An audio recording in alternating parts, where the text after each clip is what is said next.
Hi, welcome to Studio 22. I'm Madison Bailey, and I am joined today with the wonderful Miss Beth Adele.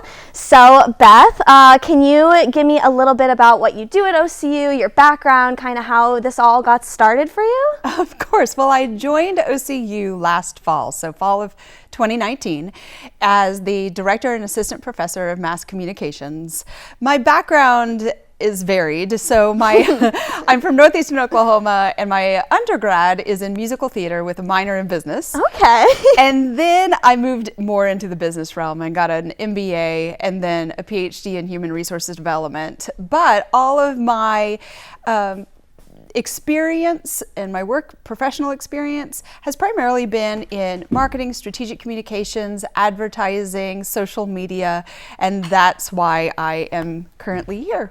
Gotcha. Well, that's so exciting. How would you say that your musical theater background kind of differed from your mass comm background? And I know there's some similarities there. What would you say kind of helped, worked, didn't work? No, great question, because there are transferable skills, most definitely. I will say the projection in training in musical theater has trained me for COVID of being in masks and trying to teach.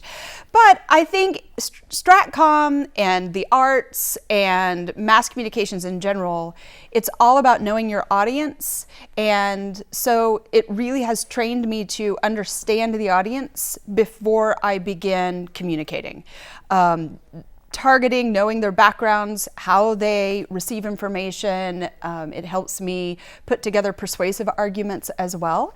And so it really, there's not a whole lot of difference at all, especially when you get into the classroom, because it is somewhat of a performance to students so that they can hear how they need to hear the information so they can learn it. Yeah, well, that's awesome. And would you say you had, I know you probably had fun in both aspects, but do you miss your musical theater background? Are you still kind of dipping your toes in the water there? I still, now, of course, with COVID here, everything has been pretty much shut down. Not everything. I mean, there are theaters kind of opening up in special ways here and there, but I usually continue to perform with the Philharmonic, the Oklahoma City Philharmonic, for their Christmas shows and for the 4th of July. And if there's ever any show that rehearses in the evening times and I can fit it into the schedule, then I will certainly audition for it. I think the last time that I did a full musical theater production, it was about 7 years ago. Yeah. But that Oklahoma City Philharmonic Christmas show is spectacular with dancing, choreography, music, etc. So I kind of get the best of both worlds. Yeah, I get that out of my system a little bit. Yes, absolutely. Okay, well, that's awesome. So we're going to go to break right now, and we'll talk more when we get back. Great.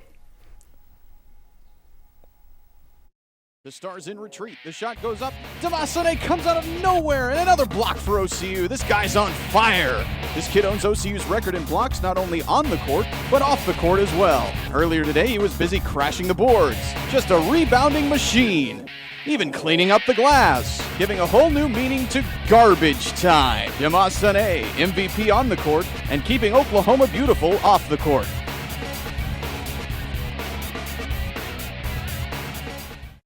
I was looking for a way to help out with my community while also getting close with my gal pals.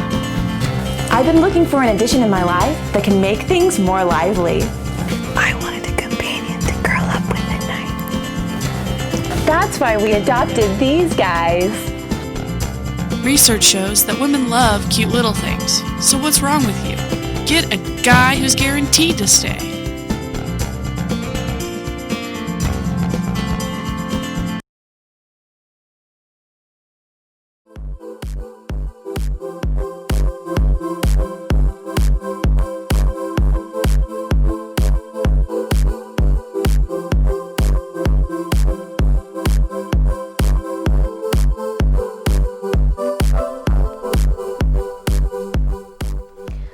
Welcome back to Studio 22. So Beth and I were talking a little bit about her background and what brought her to OCU. So what has been your favorite part of working at OCU thus far? The students, hands down. That was a quick response. Yeah, absolutely. And if it weren't for that, then I would be in a different profession. Yeah. The students, and I, in mass communications, because we have 3 different majors now. We've got 2 mass comm tracks in esports management, and we have 2 minors.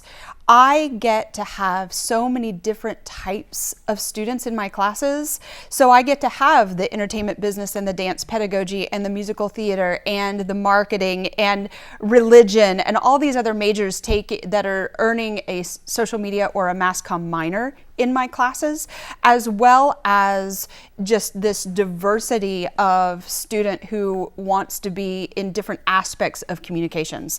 Because of that, the classroom is never dull. I end up probably learning more from the students than they learn from me, but it becomes a learning relationship at that point, and it's very fulfilling for me. That's awesome. Okay, and so just in like a few words, just summarize how you would say COVID has been with teaching and just trying to get through all these classes the way that they are. It just takes a little bit of flexibility, a little understanding, some grace for yourself as well as the students, and I've just been overall blown away by the professionalism of the students in taking everything seriously. I feel very comfortable coming to work, and I think that we're going to get through it together, and on the other end of it, we'll have a big, huge picnic. Yes, absolutely. That's awesome. Well, thank you so much for joining me today. We're going to close now.